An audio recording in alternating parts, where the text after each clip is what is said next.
Hello everyone, Inventor719 here, and in today's video we are going to be making a homemade red dot sight.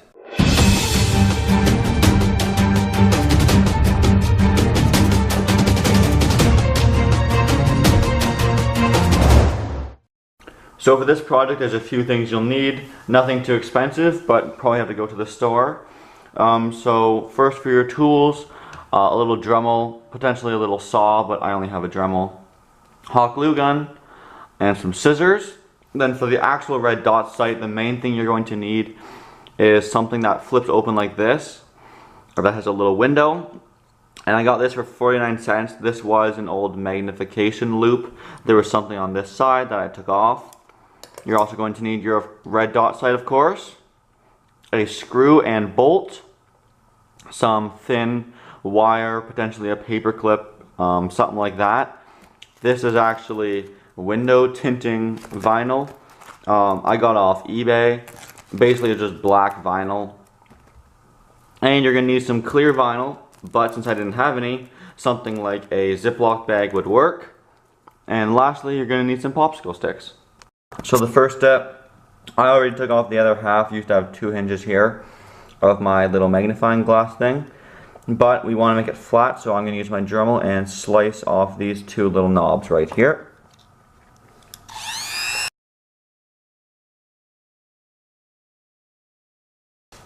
And there you go, now it's nice and flat. Okay, so the next step of making our red dot sight is we're going to use our vinyl here and put it over the little window. So basically, you can measure it separately, or what I just do is place it over here like so, and then you want to make it the same size as basically the outer frame to give it something to stick to. Mark it here and mark it down here, then cut out the square and put it on. So as you can see, there's my vinyl applied to the window. Nice thing about using vinyl is you can just literally stick it on. And then on the other side here, it'll still be sticky to the touch, so try not to get anything on that, like little debris. And the next step, we're going to make our crosshairs using this wire stuff here. So basically what you do is just cut a piece out, just like this. Then first you're going to measure it, so I'll zoom in for you here so you can see what I'm doing. So basically first get your piece of wire, just measure it with your hand again. And of course you want to make it as central as possible. Now this is optional, as a lot of red dot sights do not have crosshairs at all. But I like the look of the red dot sight and the crosshair.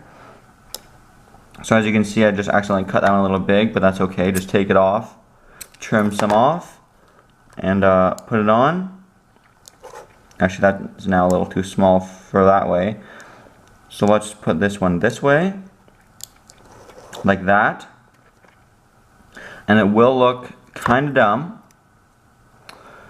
until it's finished, because it obviously looks like two gold wires, but through the black film you cannot tell they are gold. So there's your crosshairs, and now we'll move on to the next step. I actually decided to redo the crosshairs because it was a little bent up top, but basically there's the new crosshairs. But the thing is when you look from the back, that's what it looks like. So it's a little bent right there. I'll fix that, but you get the idea. Pretty cool. Now to secure the crosshairs in and prevent anything from sticking to the tape, all I did was do the same thing as the vinyl, cut a square of this clear plastic Ziploc and put on the other side of the stickiness so it's not sticky anymore.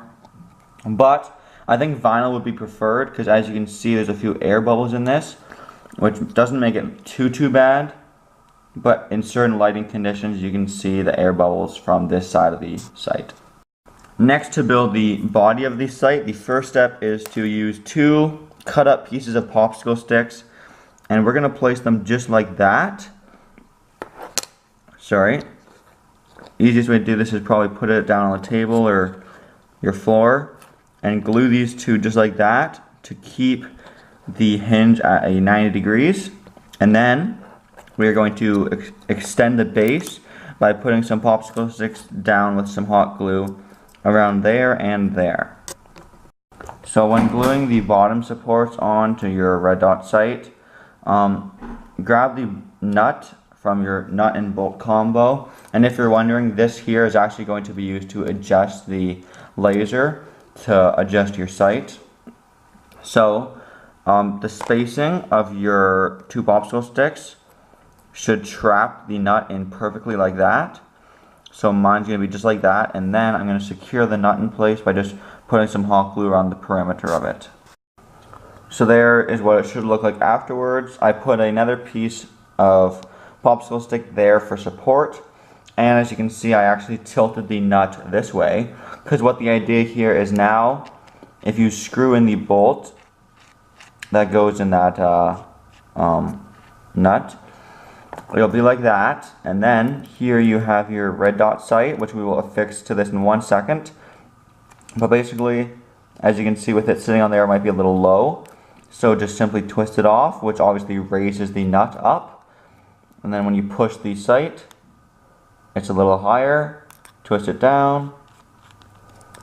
Oh, that loosened it more, it's higher again. So this is basically your sight adjuster. Nice little feature I thought I'd put in there. Okay, so the next step, to attach a laser to the red dot sight. As you can see, there's a big gap at the back. So we're going to have to use these little shims I made from popsicle sticks. So I'm going to put one on the bottom for support, and you can move them up and down as far as you want, depending on how long your laser pointer is. But for my application, I'm going to put my laser pointer right around here. So I'm going to probably need one on the bottom and one, maybe two on the top, and then either use some electrical tape or elastic to secure it in place, something flexible so that you can adjust it using the screw. So here I've attached my red dot sight. I adjusted the screw prior to taping it down so that when you push the button on the laser, it's right in the middle of the crosshairs. But if you wanted to adjust it now, you still could, just by fitting your fingers in there and just loosening or tightening it, which would hinge it down here like this and make it go up and down to adjust your sighting. I also hot glued it at the end because hot glue is actually relatively flexible, so that's okay. Now, to keep it on all the time, since you don't want to have to be holding the button while shooting your gun or whatever, we're going to use some alligator clips. Now this one's a little bit too small, and the only size up I have with me right now is this one here, which is actually probably a little bit too big, but it's going to have to do for what we want. So basically, when you're ready to shoot, you just literally put it on, and if you prefer the look of these things down, put them down like that, and it's pretty much ready to go on your gun. The only thing is that the screw does hang below the base of the magnifying glass, or used to be magnifying glass, I guess I should say. So we're going to just make quickly out of a few popsicle sticks some mounts that make it that'll go lower than the base of the screw, so it'll sit flat. So here I have put the base. I actually used 2/2 of a closed peg. As you can see, it wraps around it perfectly, and because the majority of the weight is in this area, it still sits perfectly flat, even without a support at the back right here. And depending on your gun or whatever your application is, the rails might actually fit nicely in here. Might have to do some custom work with some electrical tape to wrap it around even the barrel of your gun, whatever you want. But that is essentially your red dot sight. It works pretty well, actually. You'd probably need a smaller thing. What are they called? Alligator clips.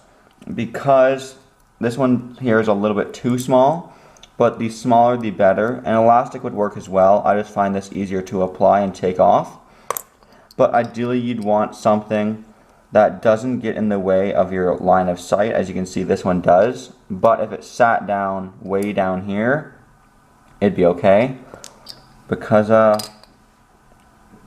laser would be in the way. And if it goes off center, since it's only taped in place, you can just kind of push it back, and as you can see, it's perfectly lined up, and you can go aim at stuff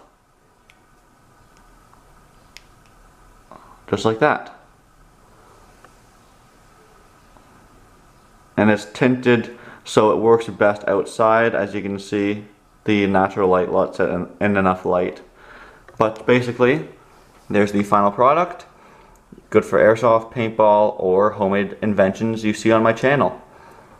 Thanks for watching, everyone. Hope you enjoyed the video. It's obviously pretty crude, but I tried to keep the cost low because you can actually get these for pretty cheap at Canadian Tire or Walmart if you live in the States. So again, thanks for watching. Hope you enjoyed the video. And as always, please like, comment, and subscribe. Hey guys, hope you enjoyed the video. Do me a favor and click that big red subscribe button right there. And also, check out some of my other videos by clicking the links on the screen.